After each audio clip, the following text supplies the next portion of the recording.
Épître de Paul à Tite, chapitre 3.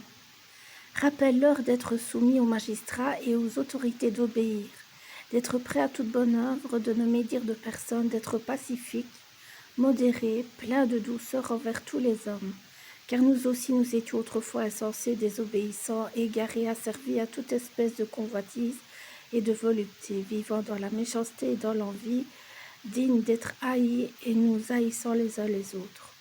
Mais lorsque la bonté de Dieu, notre Sauveur, et son amour pour les hommes ont été manifestés, il nous a sauvés, non à cause des œuvres de justice que nous aurions faites, mais selon sa miséricorde, par le bain de la régénération et le renouvellement du Saint-Esprit qu'il a répandu sur nous avec abondance par Jésus-Christ notre Sauveur, afin que, justifiés par sa grâce, nous devenions, en espérance, héritiers de la vie éternelle.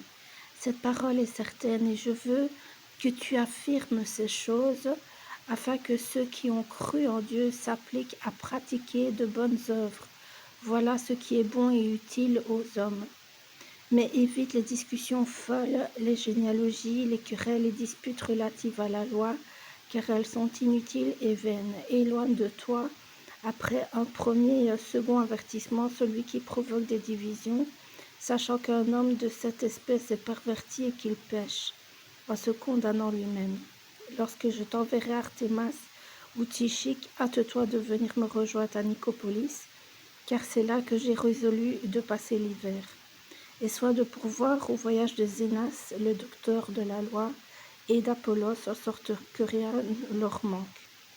Il faut que les nôtres aussi apprennent à pratiquer de bonnes œuvres pour subvenir aux besoins pressants, afin qu'ils ne soient pas sans produire des fruits.